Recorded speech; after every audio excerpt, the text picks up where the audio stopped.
Welcome back to Meteorology Matters. We like to cover all sorts of weather phenomena here. And, sometimes they're beautiful like rainbows, and sometimes they're a little bit more problematic. And today we're diving into one of those more problematic situations that's been plaguing the Florida Gulf Coast. Yes. And, it's something that everyone's probably heard of, red tide. Yeah. So, what is red tide? Well, in essence, it's a harmful algal bloom, or what scientists call HAB.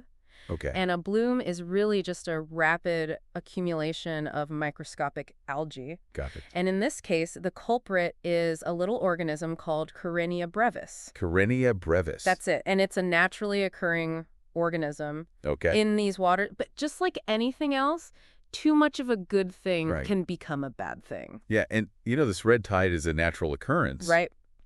But what's alarming is that it seems to be increasing in severity and frequency.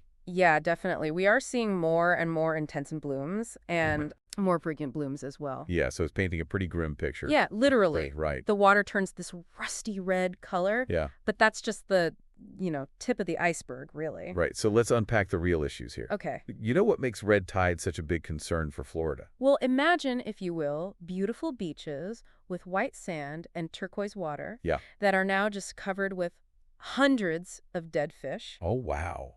Yeah, and it smells terrible, and this is a direct consequence of red tide. Okay.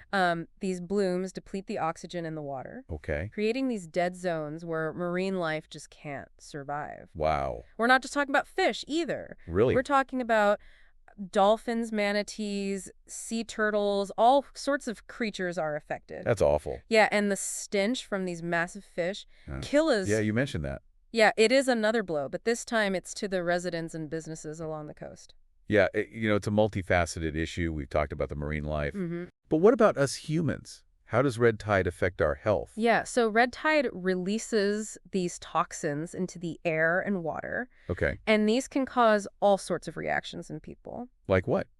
Well, skin irritation, burning eyes, respiratory distress. Oh, wow. Coughing, wheezing even. And for those with asthma, they need to be particularly cautious because it can trigger asthma attacks. So is it safe to swim? Well, swimming in the red tide affected waters is generally safe for most people, but I would say it's always best to err on the side of caution. Yeah. Be aware of any potential health risks. So, we've got this situation unfolding from Tampa Bay all the way down to the Florida Keys. And what I find unusual is that it's happening right now in the middle of winter. Yeah. Isn't red tide usually more of a spring or summer thing? That's right.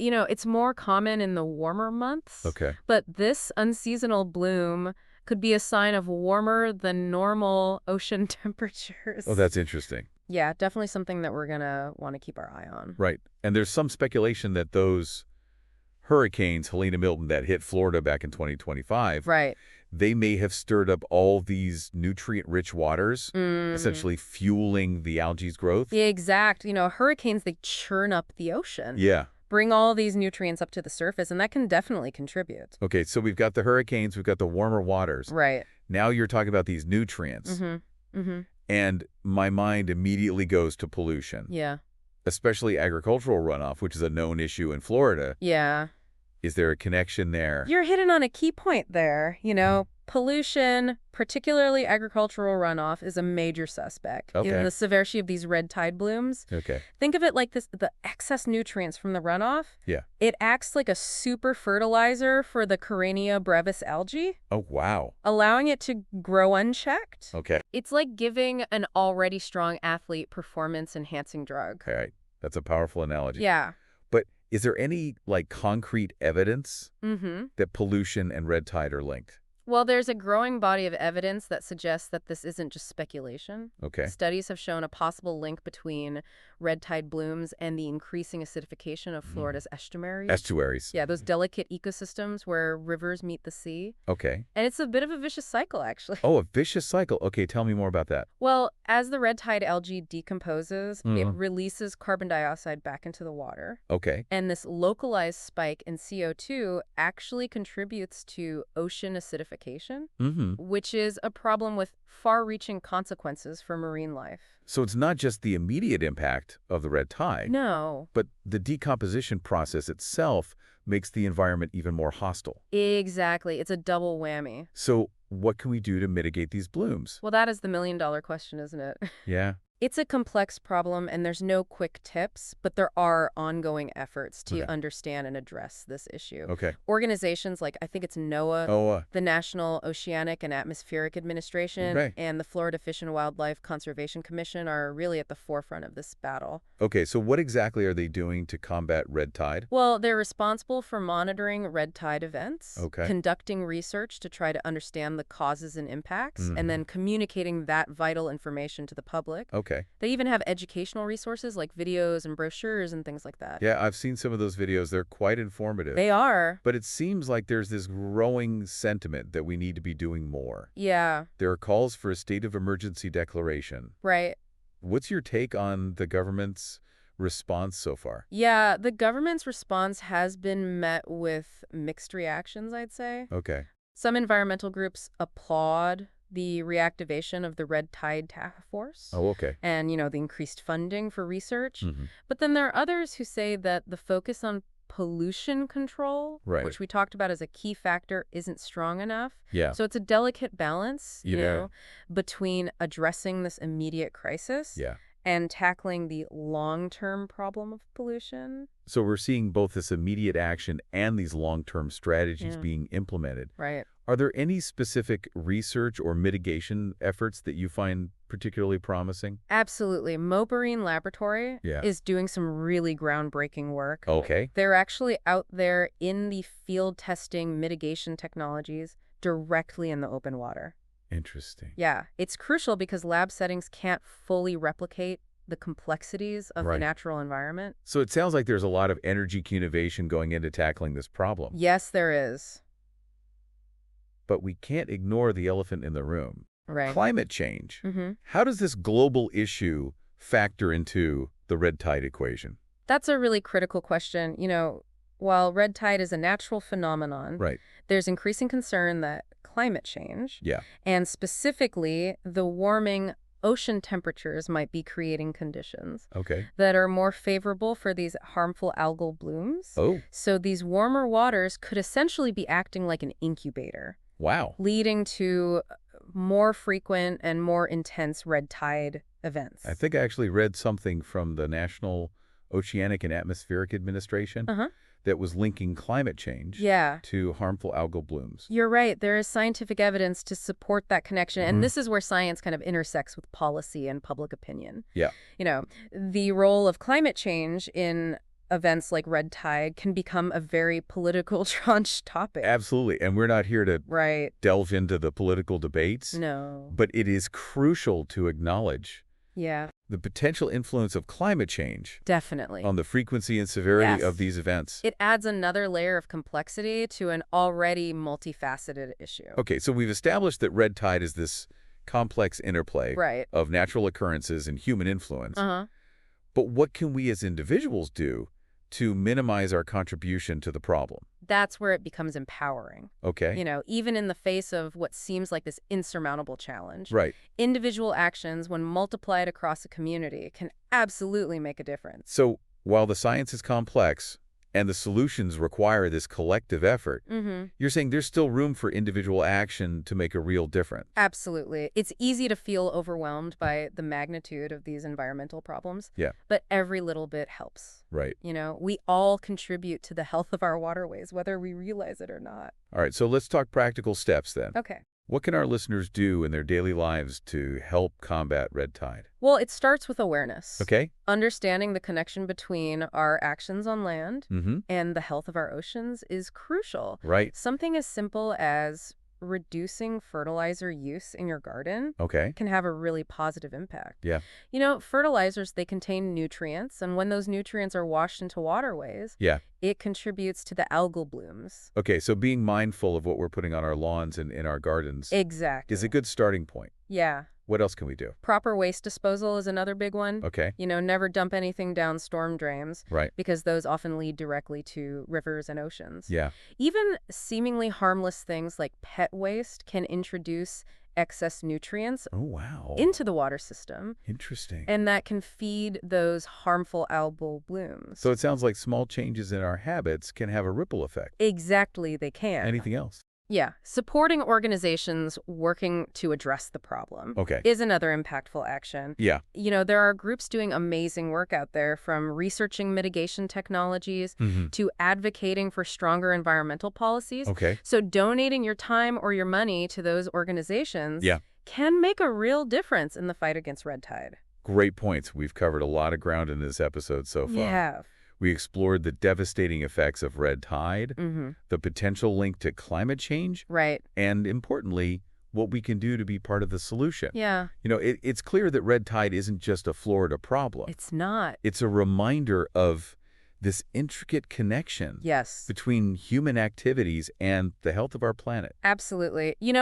What's happening in Florida is really a microcosm of the larger environmental challenges that we face globally. Yeah. And it really underscores the need for responsible stewardship Right. of our natural resources. For our listeners who want to delve deeper into this topic, Yeah. I highly recommend checking out the Florida Fish and Wildlife Conservation Commission's website. Yes, they have a ton of information. They have a wealth of information on red tide, Absolutely. including updates on current blooms, Yep. research findings, and safety recommendations. Uh-huh.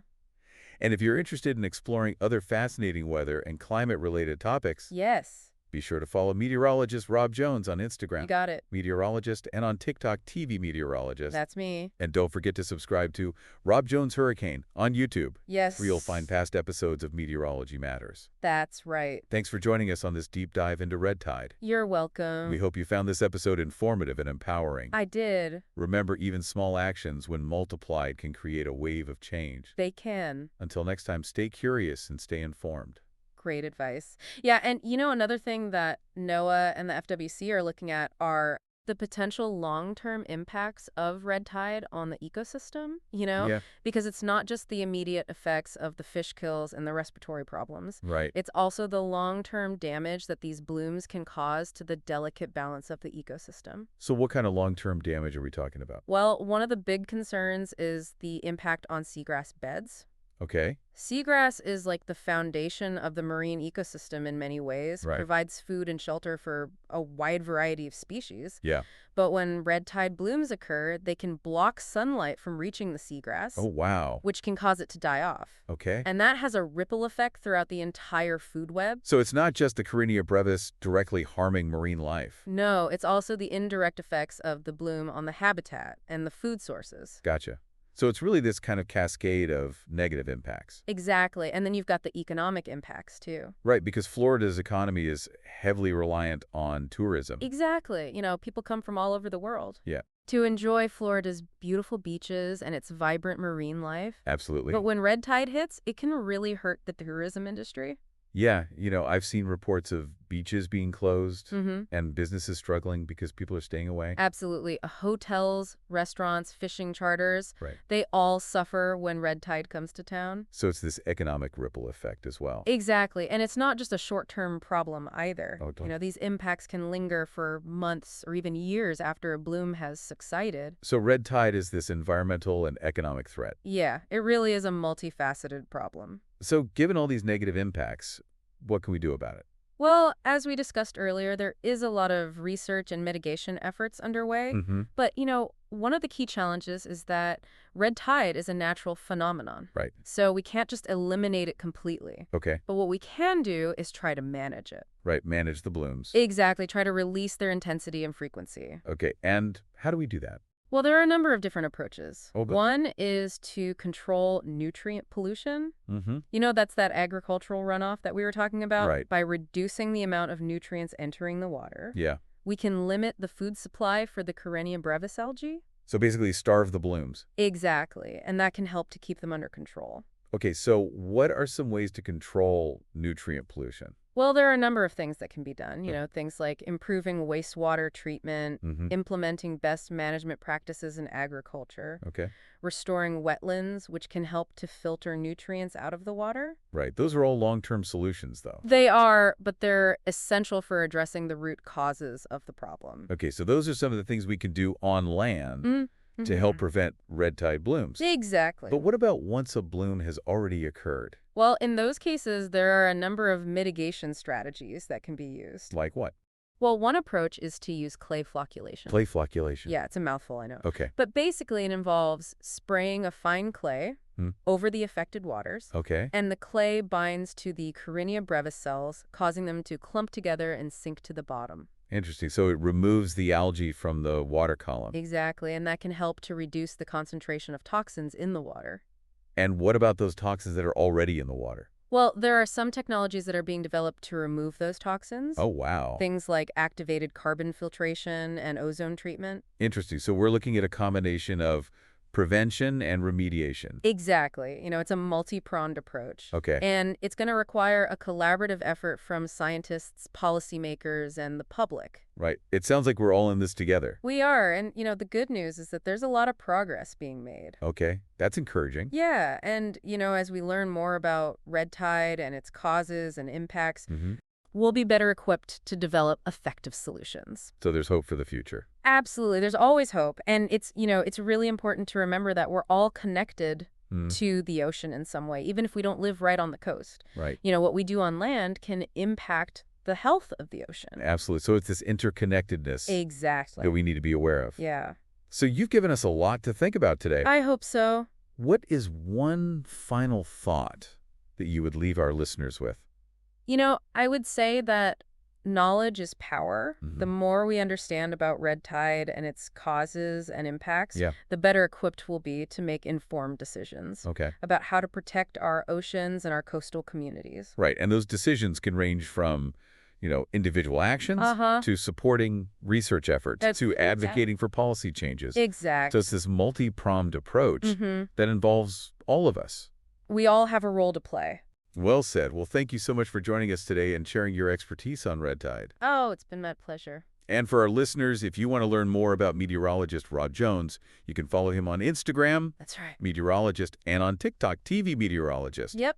And don't forget to subscribe to his YouTube channel, Rob Jones Hurricane, where you can find a playlist of all the Meteorology Matters episodes. Yes, indeed. Thanks for tuning in to Meteorology Matters, and we'll see you next time. See you later. 4TK.